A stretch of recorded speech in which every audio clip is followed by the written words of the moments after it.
Hey guys, in this video I'm going to be rating my top 5 crochet bags of 2025. Now in 2025 I've made a lot of bags and I really love all of them. But these top 5 are going to be rated on two things. One, how complex they were to figure out and to make it for you. And secondly, reception by the audience, like how you guys receive them. At number 5, we have this 3D bouquet bag. This was inspired by the Kate Spade 3D Floral bag. So in terms of complexity to make, I think I'm going to give this one a 3/5, a 3 out of 5. And in terms of reception by audience as well, I'm also going to give it a 3. You guys liked it, but it wasn't that crazy. But then you guys still liked it. And it was not that mad complex to make. Once I figured out how to shape it and basically reduce the shape and get like this cone shape, and I repurposed this one I already used for one of the coach bags I made. Then the flowers was pretty straightforward. Okay, not 100% straightforward, but it was a bit easier to figure out how to make these flowers. So overall I'm going to give this one 3/5. So this is the Floral 3D bag.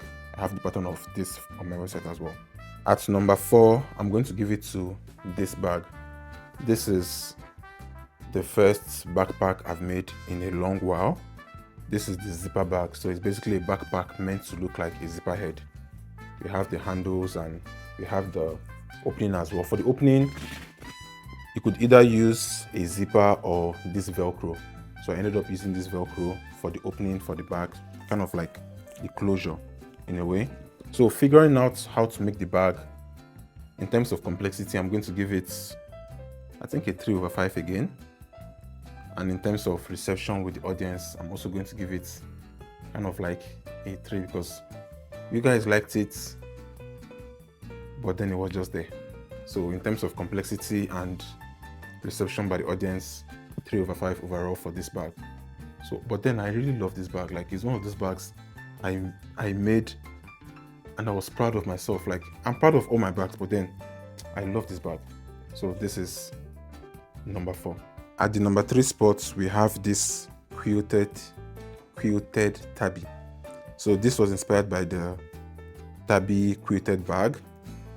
In terms of complexity to make, I'm going to give this a 5 because figuring out how to make these colors and blend them and make sure everything kind of like lines up and I'm not repeating each color for each line, because I kind of like have 1, 2, 3, 4, 5 lines.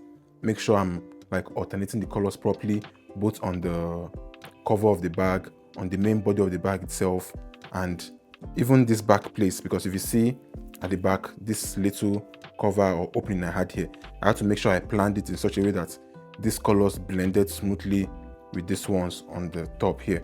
So in terms of complexity, I'm going to give this one a 5/5. Like, it was stopped there. It was stopped there trying to figure this out. I think I started it, then stopped and made another bag and came back to figuring out how to make this one.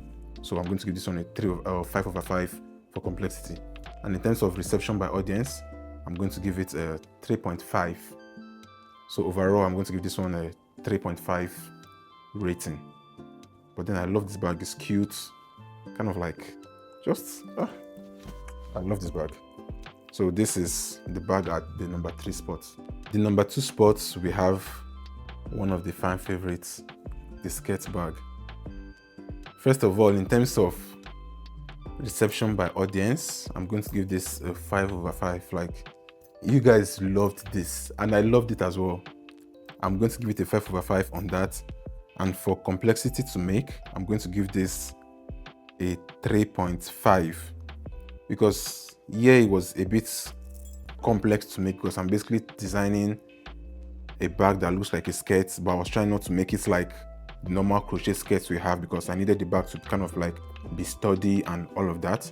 So it took me kind of like a bit of time to figure out how to make it. I actually went and watched tons of videos on how to make pleated skirts just to make this bag.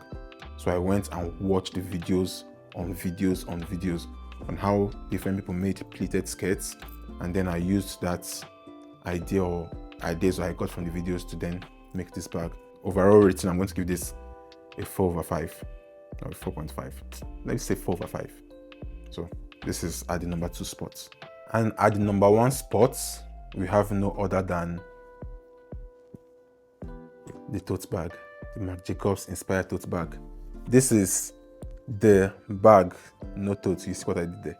But this is the Marc Jacobs inspired tote bag, and this is like the fan favorite in terms of complexity to make. I'm going to give this a 1.5. It wasn't that complex to figure out how to make this. It was pretty straightforward. So I think I'm going to give it a 1 or a 1.5. And in terms of reception by audience, 6.5 or 6/5. So you guys really love this. The pattern for sales for this one was like crazy. I didn't even expect you guys to like this that much. I made this and I was like, okay, I like the color. It's a cool bag, but I was like, But then I posted it and you guys really loved it. So this was a fan favorite with the number 2 spot as well. So this is number 1 spot. This is the tote bag. So I have the pattern for this as well on my website, and the pattern for the rest on my website. And for the skirt bag, I have a tutorial video on my channel here. So just check them out and let me know which one you liked the best or which one is your favorite.